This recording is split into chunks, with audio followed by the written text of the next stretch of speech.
You ever notice how every version of A Christmas Carol starts the same way?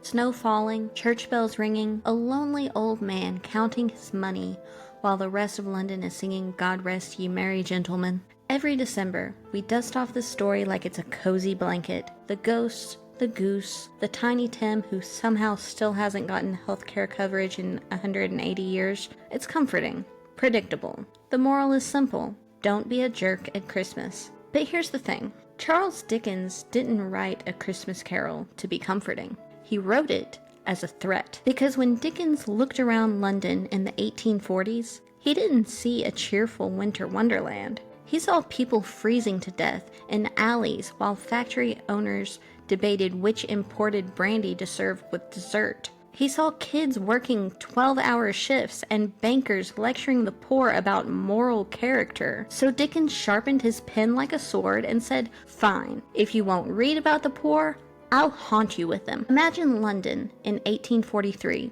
Coal smoke so thick it turned your handkerchief black by noon. Horse carts clattering through icy streets. The air smelled like burning soot, gin, and survival. The Industrial Revolution was booming. England was the workshop of the world. Steam engines, spinning jennies, profit margins that could make your monocle pop out. But for the working class, it was hell wrapped in a foggy Christmas bow. Wages had fallen for years. Rent was skyrocketing. And thanks to a new government law called the Poor Law Amendment Act of 1834, if you couldn't afford to live, you didn't get help. You got punished. See, Parliament decided poverty was a moral problem, not an economic one. If you were broke, it was because you were lazy. So they shut down local charity relief and built giant workhouses, which were basically prison factories where the poor worked in exchange for food. Families were separated. Conditions were designed to be humiliating. It was economic cruelty dressed up as reform. Meanwhile, the rich read newspapers about the great prosperity of England and toasted to progress. We've all seen that one, haven't we? Now, Dickens knew this life firsthand. When he was 12, his father was thrown into debtor's prison, which was a real thing back then, where you could literally be jailed for being poor. Charles had to drop out of school and work in a shoe polish factory for pennies to help keep the family alive. He never forgot that humiliation, watching adults turn away, pretending not to see. By the time he became a writer, Dickens was obsessed with one question: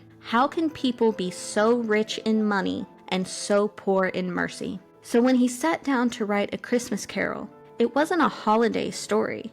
It was economic vengeance with mistletoe on top. Now, let's talk about Ebenezer Scrooge. Scrooge wasn't just a character, he was a type. Every Victorian reader knew a man like him. Hardworking, successful, miserable. He believed the poor deserved their misery. When Scrooge says, "Are there no prisons? Are there no workhouses?" that's not hyperbole. That's policy. Those exact words were being thrown around in Parliament. So when the ghost of Jacob Marley shows up, wrapped in chains made of ledgers and coins, that wasn't metaphorical. That was Dickens saying, this is what greed looks like when the books are closed. The rich of London read that line and went, oh, and for once, they actually felt something. When the book came out in December of 1843, it sold out in 5 days. Everyone was talking about it. Workers, politicians, the Queen herself, and suddenly people started changing. Factory owners gave their employees a day off for Christmas. Charities saw record donations. The upper class began to talk about doing good. Did Dickens solve poverty? Of course not. But he did something almost no economist ever could. He made compassion fashionable. Here's the irony though. A Christmas Carol also saved capitalism, because Dickens didn't call for revolution. He didn't tell the poor to rise up and overthrow the system. He told the rich to grow a conscience and the poor to keep their dignity. He made kindness the lubricant for a very broken system. And in doing so, he made sure the machine kept running. Now, almost 2 centuries later, the same story plays out every holiday season. We decorate, we donate, and post pictures of our good deeds on Instagram. Companies run ads about family and joy,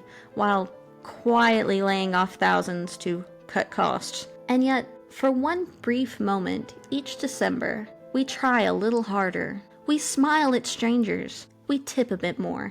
We buy an extra toy for a donation box. Not because the system changed, but because Dickens guilt-tripped us into pretending it could. So this week, on Bear Markets and Bad Decisions, we're going back to where Christmas met capitalism, and where one angry writer decided to haunt an empire into feeling something again. We'll look at the real economic hellscape that birthed A Christmas Carol, the policies that made poverty profitable, and how one ghost story saved Christmas, and maybe capitalism, from itself. Act 2. The Economics of Dickens' London. When you picture Victorian England, the movies always show lace dresses and horse-drawn carriages, candlelight, maybe a fancy party with string quartets. But if you pulled the camera back a few streets, you'd see a different London entirely. One that looked a lot more like the inside of a factory furnace. Coal dust in the air, tenements so packed you could hear your neighbor breathing, people sleeping 3 to a bed because it was cheaper to share body heat than buy coal. This was the price of progress. The Industrial Revolution was supposed to lift all boats, but the tide mostly lifted yachts. In the 1840s, England's economy was booming. Steel, textiles, shipping, but wages for workers were falling in real terms. Productivity went up, profits went up, human beings went down, and then Parliament decided to fix poverty by making it more painful. Before 1834, local parishes gave small cash relief to struggling families, a safety net. Primitive but humane, then the government rebranded compassion as moral hazard. They said too many people were taking advantage of help. Every era seems to recycle that line. So they passed the Poor Law Amendment Act, built giant workhouses, and told the poor, if you want help, you'll have to earn it the hard way. Families were separated at the door, men in one wing, women in another, children somewhere else entirely. Food was deliberately awful. Hours were long, and the point wasn't rehabilitation, it was deterrence. They actually called this philosophy less eligibility, meaning life inside a workhouse should always be less desirable than life on the outside. If you wanted to survive, you had to suffer first. It was welfare designed by Ebenezer Scrooge. Economists of the day, the respectable kind with waistcoats and powdered hair, swore by laissez-faire, the belief that the free market would naturally correct itself. If people were starving, it wasn't the system's fault, it was market adjustment. Sound familiar? Even the Great Famine in Ireland was explained away by an unfortunate market failure. London elites literally argued that government aid would interfere with natural economic laws, so they let people die, naturally. Meanwhile, factory owners were raking it in. Child labor was legal and cheap. Safety regulations were a joke. Workers were replaceable. One statistic from the 1840s showed that half of Manchester's factory workers were under the age of 14. The industrialists called it efficiency. Dickens called it evil. Now, let's talk about money for a second. The average skilled laborer might earn 20 shillings a week, enough to scrape by if he never got sick, never missed a day, never aged. But rent could take half of that. Bread and coal took the rest, so families turned to debt. And when debt piled up, they faced a special kind of nightmare. Debtor's prison. Imagine this. You owe £5. You can't pay. You're arrested and thrown in jail. The only way to get out is to pay your debt. You see the flaw here, right? It's like trying to dig yourself out of a hole with your hands tied. Dickens' own father spent months in prison for exactly this.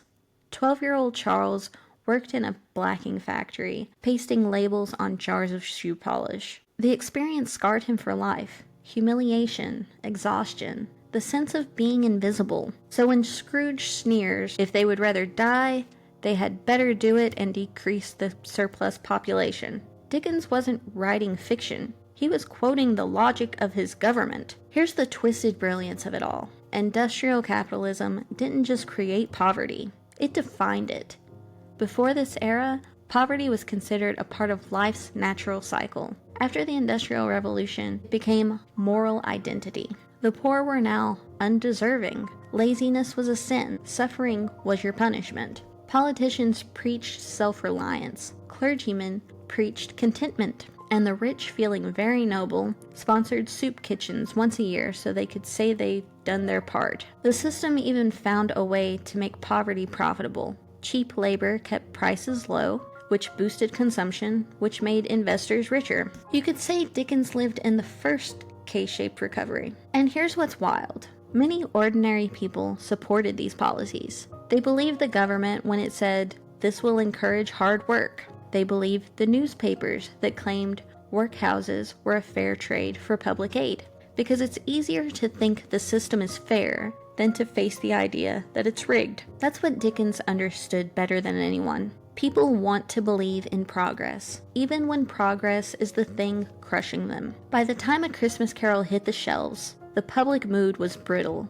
Workers were exhausted. The middle class was anxious. The elites were smug. And everyone secretly knew the math didn't add up. So when Dickens told the story of one cold, joyless businessman being forced to confront his own humanity, it landed like a thunderclap. It wasn't just a ghost story, it was a moral reckoning, the moral audit. Dickens didn't invent new villains when he wrote A Christmas Carol. He just itemized the ones England already had. Because the ghosts aren't really supernatural. They're diagnostic tools. The Ghost of Christmas Past isn't about nostalgia, it's about memory. What happens when a society forgets how its wealth was made and who paid for it? The Ghost of Christmas Present isn't about generosity, it's about visibility. Who gets seen and who becomes background noise while profits pile up? And the Ghost of Christmas Yet to Come? That's not fear, that's projection. It's the balance sheet of a system that refuses to change, showing you the future cost of today's indifference. That's why Scrooge doesn't reform because he's shamed. He reforms because he finally understands the math. Dickens was making a radical argument for his time, that compassion isn't charity, it's maintenance. Ignore it, and the system corrodes. Invest in it, and society stabilizes. And for a brief moment, England listened, not because laws changed overnight, they didn't, but because the story changed. Factory owners still owned factories, markets still chased profits, but the culture shifted just enough to acknowledge that unchecked greed came with consequences. A Christmas Carol didn't overthrow capitalism, it audited it, and it passed a warning across generations. You can balance the books and still bankrupt the future. Act 4. What the Ghosts Leave Behind. You know, it's funny.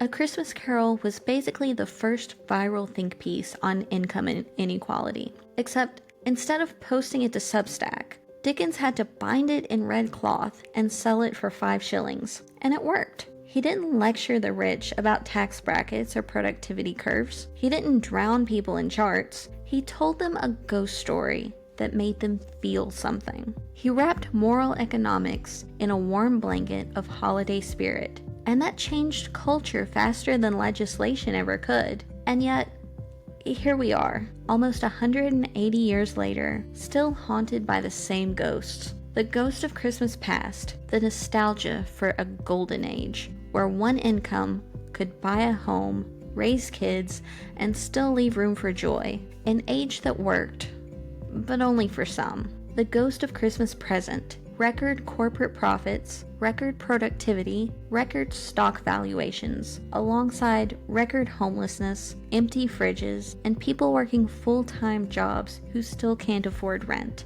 And the Ghost of Christmas Yet to Come. That quiet, creeping fear that the cost of living might soon price out the living part entirely. That the AI revolution will make everything more efficient, except survival.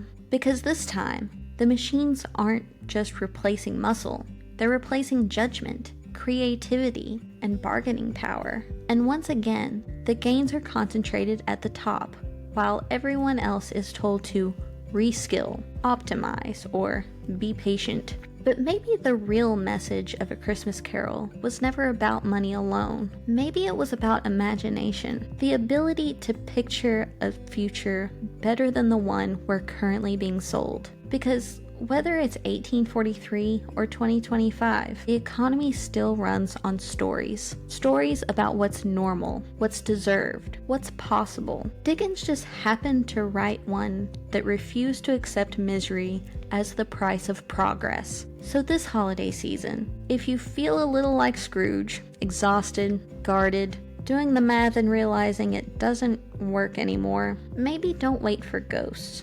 Support a worker, tip the barista, share knowledge instead of shame, talk about money honestly, question the stories you're being told about who wins, who loses, and why. And if this episode made you think, pass it along. Share it with someone who's been feeling the squeeze. Follow or subscribe if you want more stories like this. Not to tell you what to think, but to remind you that these systems were built by people and they can be changed by people too. Because in the end, Scrooge didn't change because someone scolded him. He changed because he finally saw. And that's the real return on investment. This has been Bear Markets and Bad Decisions. Until next week, I'm Heather Shell, and God bless the working class, everyone.